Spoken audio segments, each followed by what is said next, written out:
Dr. Ayman, for your invitation. Uh, since the world was born, nothing stays the same. We have a lot of things today, but may or may not be sufficient. Uh, Always it is not sufficient, and we are looking for the better. As we have heard from the previous session with Dr.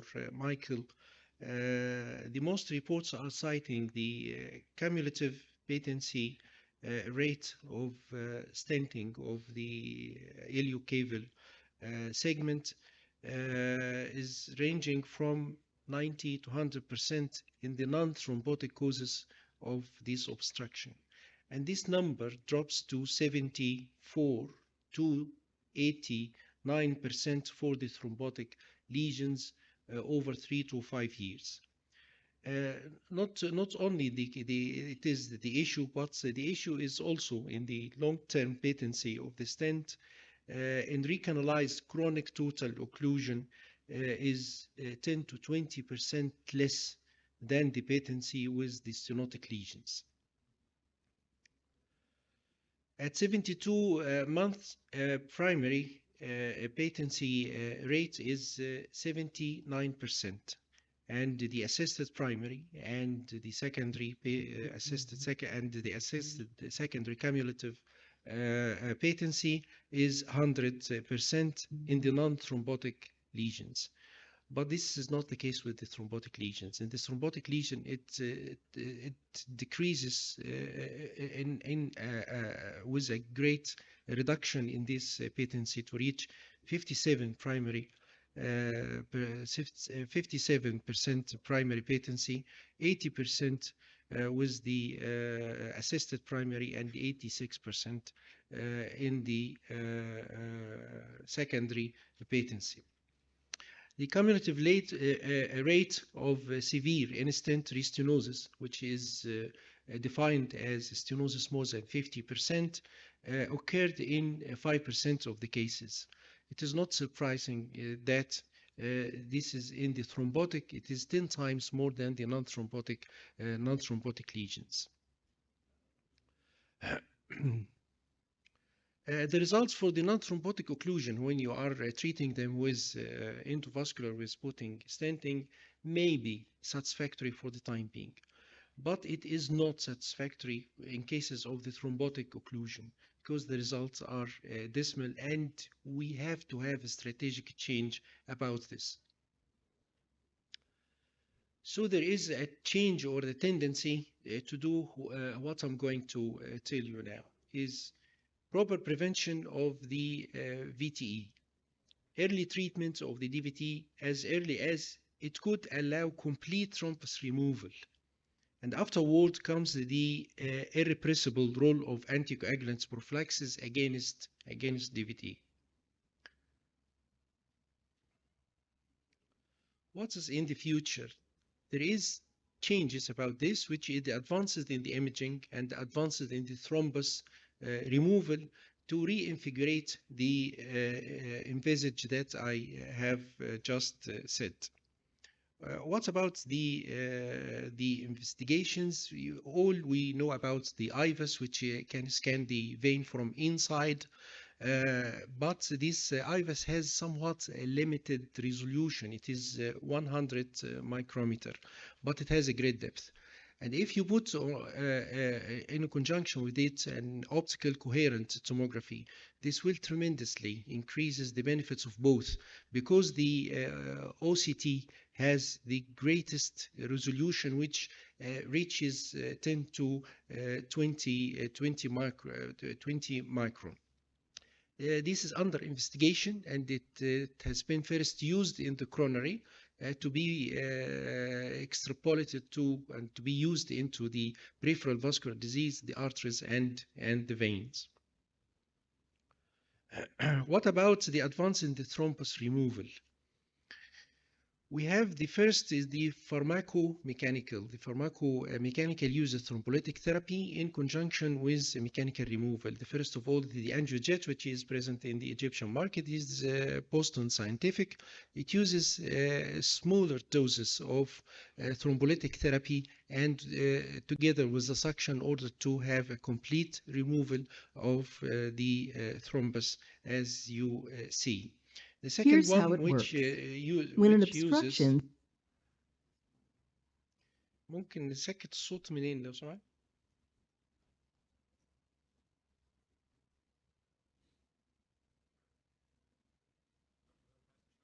عايز اسكته. سكته؟ طيب شكرا.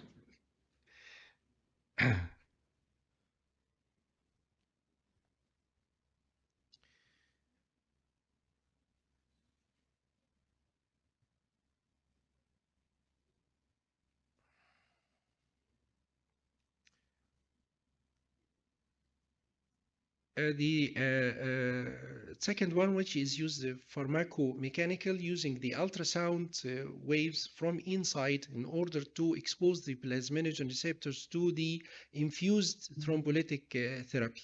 This will ensure the efficacy of the thrombolytic therapy, and also it decreases the amount of the thrombolytic therapy you are using each time. As you see, it is introduced over the wire, and then the wire is removed, and the ultrasound core is introduced inside the catheter, and it is used simultaneously together with the infusion of the thrombolytic therapy. It was first indicated for pulmonary embolism in hemodynamically unstable patients in whom thrombolytic therapy could be hazardous to them, so you can use them in a smaller amount of thrombolytic therapy. And now it is used for the venous and for the arterial lesions as well.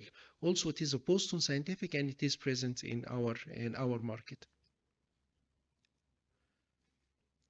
For the mechanical removal of the thrombus from inside of the vein, we have this is the Aspirex, which uses an helix which is rotated at higher speed, and will create a vortex that could entangle the thrombus and take it out.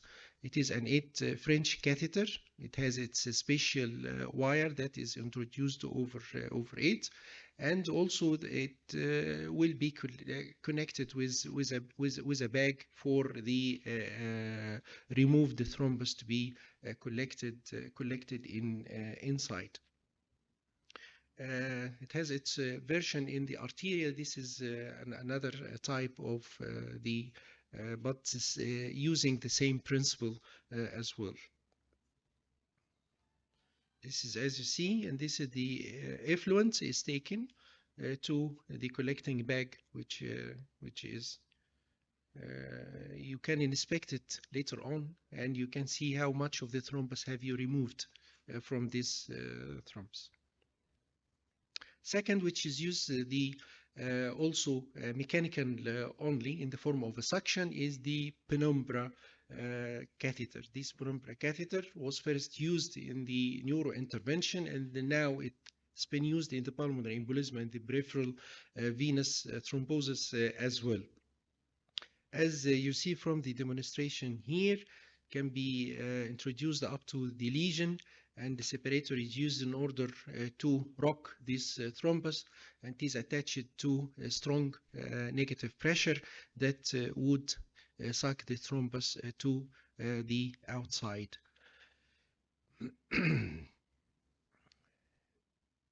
On the footsteps of the neurointervention, that we know that the carotid, the stroke could be treated by stent retrieval. This and protraction of this technique to be used in the venous problems is another form of stent retrieval, but it is used in the venous or in the setting of the venous thrombosis. This is 20 French sheaths is introduced through the internal jugular vein, and it goes to the IVC, down to the IVC, where at the IVC it deploy a funnel shaped to oppose the wall of the funnel shaped like this. This is to entrap any thrombi that would escape. And then through popliteal puncture, and this is the device which looks like this. The wire is taken, is snared from above, and now you have a body wire or through and through wire, and through the popliteal region, yeah, another catheter is introduced. The upper one is used to suck the thrombus which is present in the superior vena cava, and the lower one will deploy this stent here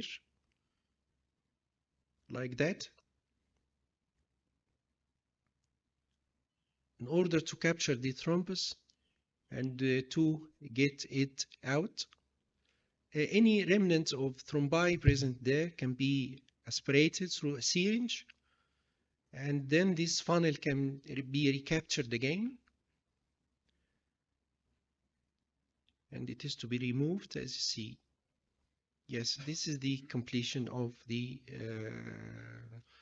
procedure. Thank you very much.